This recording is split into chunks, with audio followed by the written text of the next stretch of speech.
Greetings from Citizen Health and the Team Academy IAPS and Reconnect. And today, in the series of People's Health It Matters, we have Dr. Rivu Basu, who is Associate Professor in Community Medicine, Bankura, Sammilani Medical College, West Bengal. A very warm welcome to you, sir, on behalf of all the audience. Hello, Ritu. Thank you, IAPSF, for the opportunity.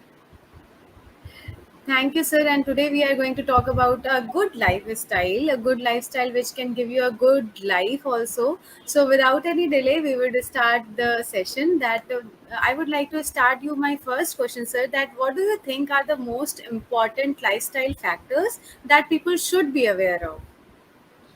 Okay, so this is a very important topic now because we all know that in India there is an epidemiological shift.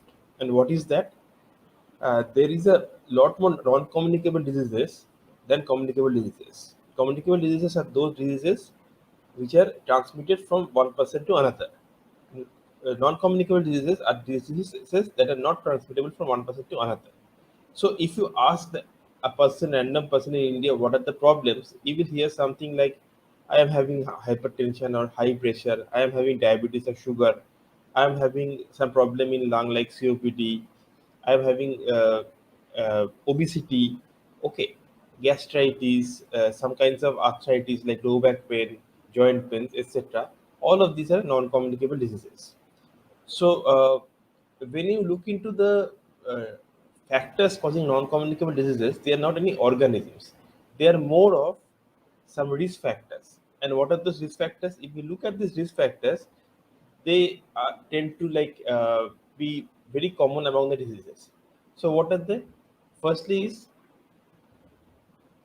inadequate exercise. So most of us do not exercise at all, or when we do not do it properly. There are various kinds of exercises which we can do: aerobic or other physical exercises, mobility exercises, etc. But we often fail to do exercises properly. Number two is improper diet. So we do not take our diet properly. We eat a lot of junk food, oily and spicy foods. We tend to skip meals when they should be taken, and we take meals in a very large amount when they should not be taken. So number 2 points is improper diet. Point number three. What is this point number three? Point number three is smoking. Okay, so many of you may be smokers, many of you may be users of tobacco. So this is another one very important risk factors of uh, uh, non-communicable diseases. In fact, some of the common cancers occurring in India are also due to use of tobacco. Number four is alcohol. Okay, so what is alcohol intake? You all know. Many of you are also taking alcohols, and it is causing a lot of harm to your body as you are taking it. The fifth point is stress. So a little bit of stress can be in everybody's life, but excessive stress or excessive tension, what you call, may lead to some impairment of body physiology that may lead to some communicable, non-communicable diseases. So these are the risk factors which most of us all have, and we should be controlling them to a healthier lifestyle so that these diseases come down. Okay, so I guess these are very simple things which we can control, but unfortunately we do not control. So what do you think that why they are so hard to control? Right. So this is a very good question because uh, suppose I tell you stop smoking, will you be stopping to smoke for the next day? I do not think so. And exercising and diet are even problematic. So, like when you heard a person, obese person having an heart attack, and you decided for the next day that I am going to do a lot of exercise. Okay, so you have bought some treadmills, you have bought some bikers or something like that, but that usually remains there in your home at a corner. You often do not use it at all. Okay, so, if you enroll to a gym, you go to the first few days, and then the enthusiasm is gradually going down, down, down. When was the last time that you saw samosa and you thought that, okay, I'm not going to eat the samosa, and then you said that, okay, it's the last time going to take. I'm not going to take it for this anymore. So this happens with every one of us. And why does this happen? Because uh, there are two kinds of thinking going in our mind. One is an instantaneous thinking, one is a long term thinking. And human beings are very prone to instantaneous thinking. They come to a mindset which is covered by some circuitry in brain. So it's in your neural circuitry. So that is why it is very difficult to avoid this kind of things to get into a good lifestyle which will be beneficial for you, because you tend to do something which is you get instant gratification. Okay, we all do that. We all do that. And so it has to be learned. It is a learning process, it is a habit process, and it cannot be done automatically. When you are in autopilot mode, it cannot be done. So that is what we are trying to do. We are trying to make you learn these things in a proper way, so that you are able to stop these things. Okay, otherwise if we just tell that have a good diet, exercise a lot, most probably you are not going to do that. So that's why we are planning to develop a course, so that you are able to uh, follow these advices and actually stick to them. So, I would like to ask my last question, sir, that how can we do these small, small changes in our lifestyle? Um, so that's the point which I was trying to make. Actually, psychologists and public health specialists have come to many models where we can change your behaviors. They are community-based models or individual models. I am naming a model, but I won't go into the details of that because they are very technical terms. So it's a trans-theoretical model of change, or TTM we call that, where you have got some definite stages, which is a very useful model in learning a behavior or unlearning a bad habit.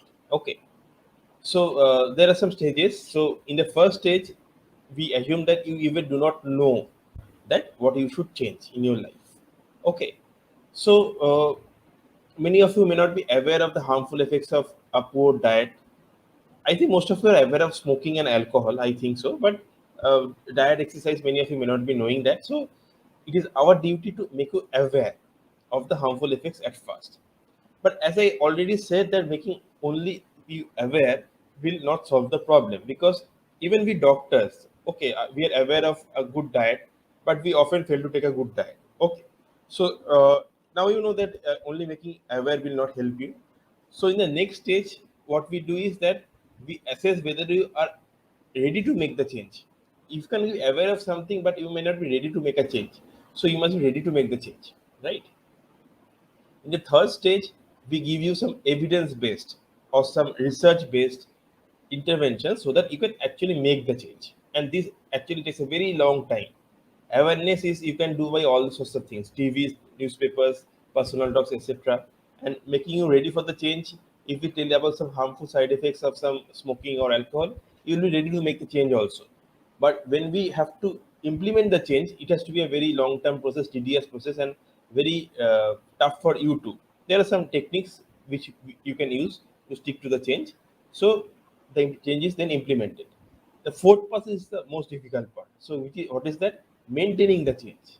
Okay, suppose you have stopped smoking, you are not smoking for 30 days. We say that fine, the initial part is over. But then suddenly, when you are a little stressed, you are a little tired, you see a smoke shop selling cigarettes, you just take, okay, I shall just have one cigarette, and then it again starts. Or maybe like you are with your friends, you are not having alcohol for 6 months, and he says, "Arey, up to pilo na." So you just have that one pick, and it again starts again. Okay, so that maintaining the change is extremely difficult, and you have to go through a lot of motivation, and this is a continuous process which we have to work on. But one thing I should say, that never like shame yourself, never feel guilty. If you shame yourself or you start feeling guilty about these things, then you are more down, like you are not able to make the change more. So people will fail, people will have many attempts before they quit. So give yourself that chance, because whatever you are doing is against your normal body, normal mind. So it will take time, and it will take a lot of effort from your side. So never blame yourself, and we are developing that module for you so that you can make the change. So stay with us, and stay with IFPSM, so that we are able to help you. Thank you so much, sir. Thank you so much for a very great talk today.